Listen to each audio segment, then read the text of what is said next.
Isaiah Brock, Tiki, and Tierney, how are you, sir? Welcome to our show. I'm doing great. How you doing, man? We're doing great, pal. Your story is incredible. Your backdrop is galvanizing and uplifting, but also very sad. At this point that you cannot play this year. Can you just succinctly state for our audience, and then we've got some questions for you. Why? Right? I know you're going to appeal.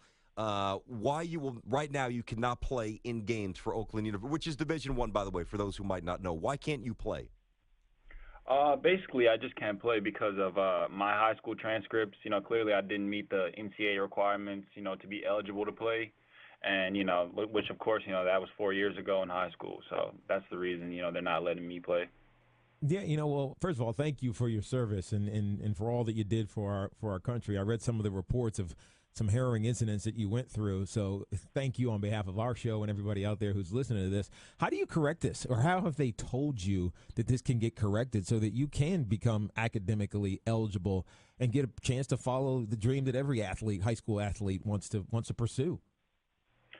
Basically, it's just the appeal process. It's kind of a waiting game now. They're working on the appeal, which should be, in the works, sometime next week. So, like I said, it's just a waiting game, and you're just waiting to hear back. All right, so his name is Isaiah Brock. He's part of the Oakland University men's basketball team. He's getting ready to practice today. He's ruled ineligible. The appeal's in. Now, I want to make sure I have this part. As part of the school's waiver request, I read that you actually yourself wrote a letter to the NC2A explaining that, I guess you were pretty forthright, basically said you didn't take your studies very seriously in high school, but given your military experience, it should really it's proven to be a catalyst for your growth, and therefore you are ready. Plus, I know you took some correspondence courses. You did well. Did you actually write that letter to the NC2A, and they still rejected it? Yes, I actually wrote multiple letters, actually, and just the simple fact of me writing letters and actually taking the time out of my day to, explain to them, about, my situation and why, I didn't do that great in high school. And I thought that was, going to be good enough, but it clearly wasn't. I guess they didn't see, me as worthy, enough for this opportunity to play. Teague, I know you appreciate this. I have a quote in front of me, and this is from Isaiah Brock, and so I told them that I was immature in high school, which is incredibly candid. And trust me, Isaiah, I was more immature. I don't know. No matter how immature you are, I was infinitely more immature. Trust me, and Tiki knows that. And you wrote that you needed to develop as a man, and that the Army changed me. Now, I went to a semi-military high school, and three of my really good friends went to West Point, so I'm somewhat in touch with the rigorous activities and just the commitment that you guys have to do, and women, of course. To me, that's flat out offensive. If I put my soul out there and I tell a boardroom full of adults that should know better that, yeah, I wasn't that serious in high school, but this changed my life, to have that rejected, that would be, I would take that incredibly personal. Don't you have any animosity toward the I would. Do you have any animosity toward the NCAA?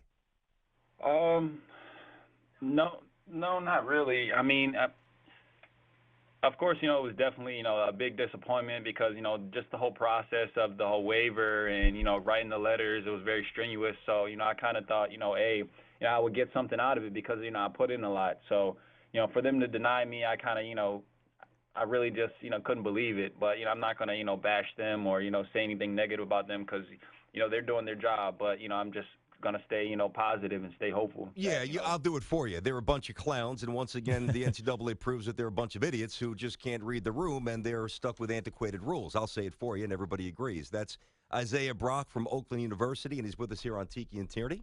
Isaiah, when you were in high school and you were trying to figure out what was next, was the Army the only route, or were there other opportunities? You know what I mean? Was there a chance for you to go straight into college, and any kind of scholarship, even if it was a junior college, to pursue this dream that you obviously had? Oh yeah, there was definitely a chance, to go to school. But my uncle, he was around a lot, while I was growing up, and he was in the military, and I really, really looked up to him. So, I kind of thought, hey, I kind of want to be like him someday. So that's what made me take the route, to go in the military. And plus, he kind of explained to me how, you can get a degree and you can, still do the things that you can do outside the military. So I definitely, took that path. Isaiah, how many practices have you guys have? Not many. I mean, how many? Is this the first one? No. No, actually, we've had four. I want to say four. Yes, Okay. four. Tiki knows I used to live in Detroit for a minute, and ironically, as I talk about Oakland University, I have actually been in that gym, and I have watched your coach. And Mr. Brock, I'm going to warn you, he got no problem getting in your grill and lighting people up. So if it's one thing if you miss a shot, that's okay. But if you loaf back on defense, or if you don't set the right screen, or if you don't come over from the weak side to help out, he's going to sit you behind on the bench, and he's going to let you know about it. He's a pretty fierce coach, Coach Campy, no? Yeah, well, he definitely is. He Yeah. definitely is. He's a great man, great coach, and I'm definitely ready for to take any heat. Of course, the military has prepared me for that. So Yeah, of course. I'm definitely ready. So if You know, this, have you met, go ahead, have Teague, you I'm met sorry. some of your teammates yet? Have you met any of them yet? Yes. Yeah, obviously. So what is their thought on your experience, your life experience? Because I know there's lessons. You talked about it just a second ago. You alluded to it. Your experiences from the military. What can you bring to this team, even if you're not playing right away and as you wait for this appeal? What can you bring to this squad? I guess just the leadership aspect of it. I can motivate them every day to come in and work hard. And to give it 100% every day. And I think the guys here, they're definitely they support me 100%, and just the Oakland University athletics in general supports me 100%. Jeff Konya, he definitely has my back, and I talk to him all the time about it. And just like we had kind of like a sports outing at a movie theater, and Jeff Konya kind of mentioned me, and kind of wanted to thank me for my service, and I got a standing ovation in the movie theater, so it was definitely greatly appreciated. That's awesome. Wait till you drain a three at the buzzer, then you really hear about 4,000 people cheering. So, where are you from? I know you're not from Michigan. You go to school there. Where are you from? I'm from Baltimore, Maryland. You were from Baltimore, Maryland. All right. So, as you learn the roads, I-75 of Detroit, Michigan, not too far from your campus is the Palace. So you got to go a chance to go and see some what Tiki and I both think is going to be a pretty good Pistons team. Let me ask you this: as you assimilate back to the real world, because we have been now. Tiki was a real serious athlete. I was whatever. I mean, yeah, it is what it is. But I had a little more fun, I think, in college than Tiki did in terms of away from the field. College is not reality. I mean, you've got kids. A lot of kids' parents. Some kids certainly work hard. Don't get me wrong, and most kids do. Some kids are there because their parents have money and they just want to party and they don't really care about school. Is it hard for you to assimilate and, interact with kids who just have to see the world so differently than you do just based on what you've experienced? No, I wouldn't say it's definitely not hard to interact with them. They actually, prefer to, interact with me, and they want to hear, all my experiences, and I'm willing to tell them, because, most people don't get the chance to experience that. So, me telling them is just kind of, their kind of like gateway to experiencing that.